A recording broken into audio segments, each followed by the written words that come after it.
In the year 2000, a young black geneticist named Dr. Rick Kittles, who was at Howard University, now he's at the University of Chicago Medical School, he contacted me. He said he was looking for some black men, well-known black men, to give samples of their DNA because he had worked out a method that he could tell you what tribe you were from. And he was going to tell you what tribe you're from on your mother's side. And would I agree? I go like, God, I've died to go, I'm going to heaven. Of course, so he flew up to Boston, came over to my house. Now, Rick Kittles is a brilliant geneticist, but he is not brilliant at extracting blood. I mean, I have some seriously blue veins here.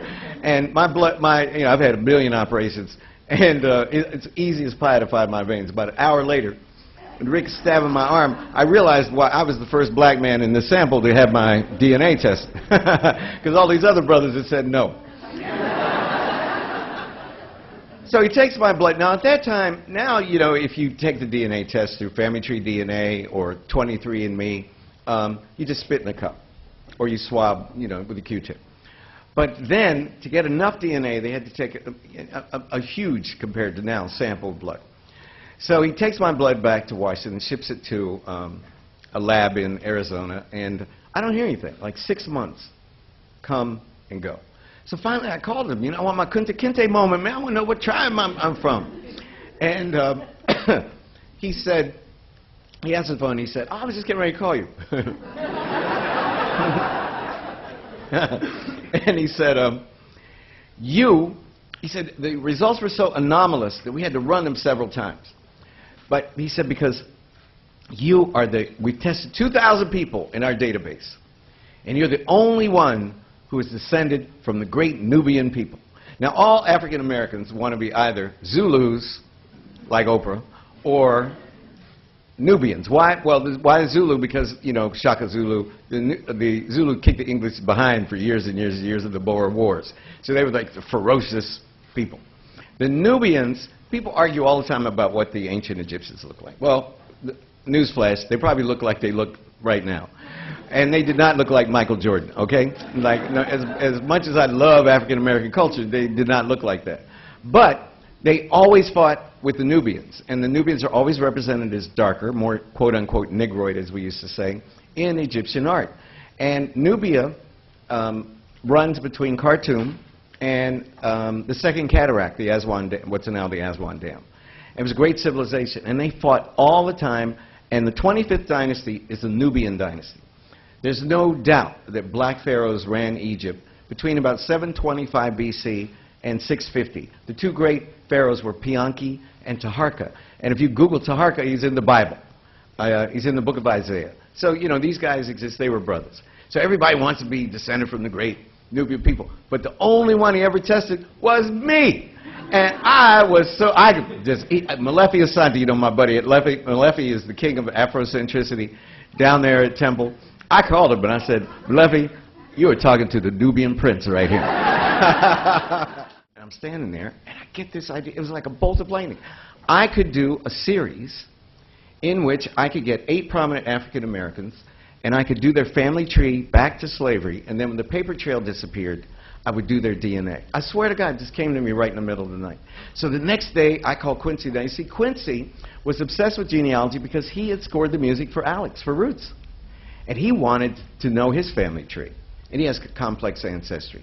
So I said, Q, I could do, there's this scientist, there's this new DNA, blah, blah, blah. He said, you could do that. I said, I could give you a Roots moment, man, if you be in my series. He said, does it hurt? I said, no, I lied. I said, no, it doesn't hurt.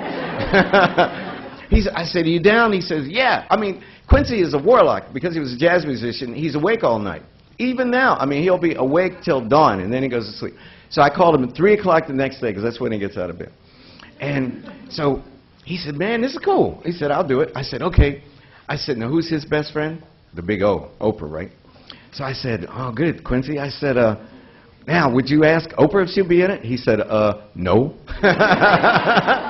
But he did me a favor. A favor I will always owe Quincy Jones for. He gave me Oprah's secret name and address. And I wrote her a letter. I had never met Oprah Winfrey. And I wrote to her, and I didn't hear anything. So, that was it. It was a good idea. Now, why did I need Quincy Jones, Oprah Winfrey? It cost $6 million to do one of these series, right? And it's one thing to walk in with Oprah Winfrey and Quincy Jones, another thing just walk in just with me. And so I didn't hear anything. The next Sunday, my cell phone rang, and it said Quincy Jones is calling. So I said, Q, what's happening? And a deep female voice said, Dr. Gates, this is Oprah Winfrey. Oh, thank you, Jesus. Because nobody calls with bad news. Nobody calls with bad news. I knew she had it. She said, I'd be honored to be in your series. You know what happened to students? I'd walked into Coca-Cola and Johnson & Johnson. I said, how would you like your product to be associated with the world, learning what tribe Oprah Winfrey is descended from? Imagine this ceiling parts and a big ATM machine just comes out. People said, how much you need? It was fantastic. And the result was African American lives won. So we have started a project. We started, Evelyn Hammonds, my good friend, who's a professor, African American woman, professor of the history of science and Afro at Harvard, one of the deans now.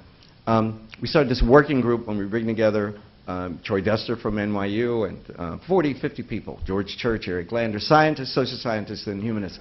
And we are developing a curriculum.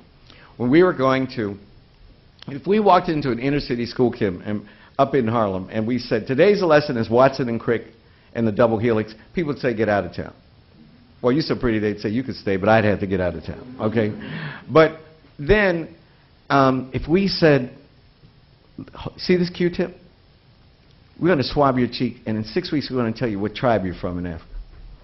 And while we wait, we're going to explain how the science of DNA matching, ancestry matching works.